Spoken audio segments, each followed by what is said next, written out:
ఓం శ్రీ గణేశాయ నమః. శ్రీ గణేశ పురాణం 52వ అధ్యాయము. నలవ్రత నిరూపణం. తండ్రి అయిన హిమవంతుడు తనకు ప్రేమతో ఉపదేశించిన వరద గణేశ వ్రత విధానం అంతా విన్నాక పార్వతి ఇలా ప్రశ్నించింది. ఓ తండ్రి, ఈ వ్రతాన్ని ఇంతకు పూర్వం నలుడు చేశాని చెప్పావు. ఇంతకీ ఆ నలుడెవ్వరు? ఎందుకని ఈ వ్రతాన్ని ఆచరించాడు? ఈ వృత్తాంతాన్ని చెప్పి నాకు ప్రశాంతిని చేకూర్చవలసింది అని కోరగా హిమవంతుడు ఈ విధంగా చెప్పసాగాడు.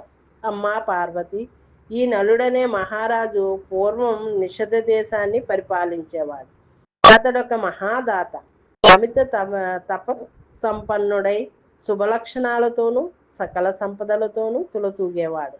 ఈ నలమహారాజు సమస్త యుద్ధ విద్యలలో ఆరితేరిన వాడై అంతులేని పరాక్రమంతో శత్రువుల పాలిట సింహస్వప్నమై ఉండేవాడు.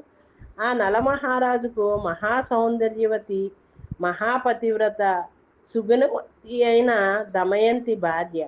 నలమహారాజు కొలువులో పద్మహస్తుడనే కుశాగ్రబుద్ధి గల మంత్రి ఉండేవాడు. ఈ మంత్రి నీతి విషయంలో అంగీరసుని ఔన్నత్యం విషయంలో మేరు పర్వతాన్ని మించి సముద్రుని వంటి వాడే గాంభీర్యంలో బుద్ధికి బృహస్పతిలా ప్రతిభావంతుడై శోభించేవాడు. ఈ నలమహారాజు ఒకనాడు మంత్రి సామంత దండనాదులతో కొలువు తీరి రాజనర్తకీమణులు చేసే అద్భుతమైన నృత్య ప్రదర్శనను తిలకించసాగి అట్టి సమయంలో గౌతమ మహర్షి ఆయన వద్దకు వచ్చాడు. రాజు ఎంతో గౌరవాదరాలతో తన సింహాసనంపై నుండి లేచి ఆ మహర్షిని తన ఆసనంపై కూర్చుండ చేసి ఇలా ప్రశ్నించాడు. ఓ మహర్షి, మీ రాక చేత నేను అనుగ్రహించబడినాను. నా జన్మ, కులము, మాతాపితరులు, రాజ్యము సమస్తము ధన్యములైనాయి. తమ రాకకు గల కారణం వెంటనే సెలవీయండి. ఆ మాటలకు గౌతముడు ఇలా అన్నాడు. ఓ మహారాజా, త్రిమూర్తుల చేత త్రిలోకాధిపతి అయిన ఇంద్రుని చేత కూడా ప్రశంసించబడుతున్న నీ ఐశ్వర్యాన్ని, వైభవాన్ని చూడాలని వచ్చాను. మనుష్యలోకంలో ఉన్న దేవతల చేత, మానవుల చేత కూడా కొనియాడబడుతున్నావు. నేను నిత్యతృప్తుడనైనప్పటికీ నీ యొక్క వినయము, సౌశీల్యము కూడా నాకు ఎనలేని తృప్తినిచ్చాయి. ఇక నీవు అనుజ్ఞనిస్తే నా ఆశ్రమానికి తిరిగి వెడతాను. ఆ మాటలకు మహారాజైన నలుడిలా అన్నాడు. ఓ మునివర్య, తాము సర్వజ్ఞులు, వేదాంగాలను క్షుణ్ణంగా ఎరిగిన వారు, సకల శాస్త్ర ప్రవర్తకులు. ఓ దయానిధి, క్షణకాలం తాము దయతో కూర్చుండి నాకు గల ఒక సందేహాన్ని తీర్చ ప్రార్థన. అప్పుడు గౌతముడు ఆధారంగా, ఓ నలమహారాజా, నీ శ్రద్ధాభక్తులకు అమితంగా ప్రసన్నుడనైనాను. సకల దేవతలు, రాజులు సైతం నీ మాటను జవదాటక ఆజ్ఞగా శిరసా వహిస్తారు కనుక నేను నీ మాటను తప్పక పాటిస్తాను. కనుక నీ సందేహాన్ని తెలుపు అన్నాడు. ఓ ఋషివర్య, ఈ నా అపూర్వ వైభవం చూస్తే నాకే ఆశ్చర్యం కలుగుతుంది. పూర్వజన్మంలోని ఏ పుణ్య విశేషం చేత ఇట్టి వైభవం నాకు కలిగింది? ఇంతకు పూర్వజన్మంలో నేనెవరిని?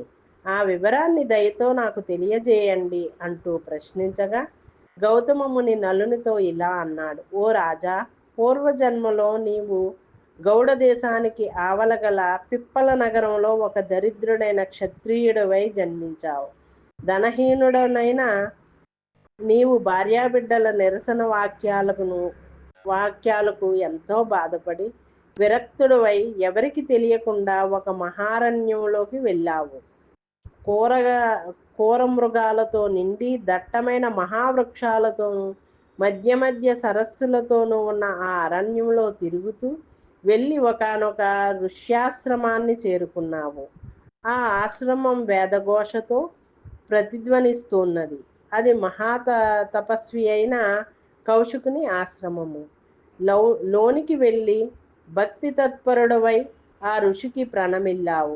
దీనుల బాధలకు కరిగిపోయే స్వభావం గల కరుణాపూరితుడైన ఆ మహర్షి నిన్ను ప్రేమారగా లేవనెత్తి నీ దుఃఖ కారణం ఎరిగి నిన్ను ఇలా ఆశీర్వదించాడు. ఆ దేవేశుడైన గజాననుడి నీకు సకల శుభాలను చేకూర్చుగాక. ఇలా ఆ ఋషి సత్తముని వద్ద అమోఘమైన ఆశీర్వచనాన్ని పొంది సంతోషభరితుడవై ఆ మునిని నీ దారిద్ర్య నాశనానికై తగు ఉపాయం చెప్పమంటూ వేడుకున్నావు. అప్పుడు ఆ మహర్షి భుక్తి ముక్తిప్రదమైన సకలాభిష్టాలను నెరవేర్చగల ఉత్కృష్టమైన గణేశారాధనను నీకు ఉపదేశించాడు. ఆ తరువాత ఆ కౌశికుడు ఇలా అన్నాడు: ఓ రాజా, నీవు ఒక మాసమాత్రం క్రమం తప్పక ఈ గణేష వ్రతాన్ని ఆచరించు అంటూ ఆ వ్రత విధానాన్ని నీకు కౌశికుడు ఇలా చెప్పాడు. పూజా విధానం: ఓ రాజా, ముందుగా వరదుడైన గణేశుని దివ్య సుందర విగ్రహాన్ని మట్టితో చేసుకుని ఆ విగ్రహానికి ప్రాణప్రతిష్ఠ చేసి షోడాశోపచారములతో భక్తిగా పూజించాలి. ఇలా ప్రతిదినము శ్రద్ధగా ఒక మాసం రోజుల పాటు చేయాలి. అలా నియమబద్ధుడవై ఆచరిస్తే నీకు సకల సిద్ధులు సంప్రాప్తిస్తాయి. ఆ మాటలకు ఓ కౌశికముని పొంగవ, గజాననమూర్తిని మృతికతో చేయాలంటున్నారు. ఇంతకీ అతడి స్వరూపం ఎలాంటిది? అది నాకు దయతో తెలుపండి. అతడి స్వరూపాన్ని తెలుసుకున్నాక గణేష వ్రతాన్ని మీరు చెప్పిన రీతిలో నియమంగా ఆచరిస్తాను అన్న అతడి మాటలకు కౌశికుడు ఇలా అన్నాడు: ఓ రాజా, గణేశుడంటే ఇతడు అని నిర్వచించరానివాడు. సాక్షాత్తు పరబ్రహ్మ స్వరూపుడే. అతడు ఈ జగత్తంతా ఆ గజానను నుండే ఉత్పన్నమైంది. ఆయన సంకల్పం వల్లనే ఈ సమస్త జగత్తు కూడా నిర్మించబడ్డది. అందువల్ల ఈ జగత్తంతటికి అతడే తల్లి తండ్రి కూడా. బ్రహ్మ, ఇంద్రుడు, శివుడు, విష్ణువు మొదలైన వారందరూ ఆయననే నిత్యం తమ హృదయ కమలంలో ధ్యానిస్తుంటారు. ఓ రాజా, నీవు ఆ కౌశికముని మాటలను ఆలకించి అతడికి నమస్కరించి అతని వద్ద అనుజ్ఞను గైకొని తిరిగి నీ ఇల్లు చేరుకున్నావు. ఆ ఋషి ఆదేశించినట్లుగా శ్రావణ శుక్ల చతుర్థి నాడు నీవు ఆ గణేశ వ్రతాన్ని ఆరంభించి మృత్తికతో ఒక గణపతి మూర్తిని తయారు చేసి ఆ గణేశునే నీ హృదయ పద్మంలో సర్వకాల సర్వావస్థలయందు ధ్యానిస్తూ అతడి అనుగ్రహించేత సర్వోత్తమమైనట్టి సకల సిద్ధులను పొందావు. ఆ జన్మంలో నీవు సకల దాసదాసీ జనములతో కూడిన మహాదైశ్వర్యాన్ని పొందావు. దానితో దేవతా తృప్తికై అనేక దానాధికాలు చేశావు. ఎంతో పుణ్యప్రదమైనట్టి ఒక గొప్ప విలువైన గణేశుని ఆలయాన్ని కూడా సర్వాంగ సుందరంగా అక్కడే నిర్మించావు. ఇహలోకంలో సకల భోగాలన్నీ అనుభవించాక కాలధర్మం చెంది తిరిగి ఆ పుణ్యవసాన రాజకుటుంబంలో జన్మించి నిషధ దేశానికి రాజుగా నలుడన్న పేరుతో రాజ్యం చేస్తున్నావు. ఓ నలమహారాజా, ఇదే నీవడిగిన సందేహానికి జవాబు అంటూ వెళ్ళిపోయాడా గౌతమ మహర్షి. కనుక అమ్మాయి, ఇలా గౌతమ మహర్షి వెళ్ళిపోయాక నలుడు తిరిగి ఆ జన్మలో కూడా వరద గణేశ వ్రతాన్ని అనుష్ఠించాడు. ప్రతిరోజు వ్రతం పూర్తయ్యాక వ్రత కథను కూడా భక్తితో వినేవాడు. ఈ వ్రత ప్రభావం చేతనే అతడు తన సకలాభిష్టాలను పొందగలిగాడు. కనుక ఓ పార్వతి, ఈ విధంగా గౌతమునిచే ఉపదేశించబడిన నలమహారాజు పూర్వజన్మలో తాను చేసిన వ్రతాన్ని తిరిగి ఆచరించి కృతార్థుడయ్యాడు. ఆ విధానం అంతా నీ కోరిక మేరకు ఇప్పుడు చెప్పాను. ఈ వ్రత ప్రభావాన్ని పూర్తిగా వర్ణించడం ఎవరి తరము కాదు తల్లి అంటూ ముగించాడు హిమవంతుడు. ఇది శ్రీ గణేశ పురాణం ఉపాసనాఖండంలోని నలవ్రత నిరూపణం అనే 52వ అధ్యాయం సంపూర్ణం. ఓం శ్రీ గణేశాయ నమః.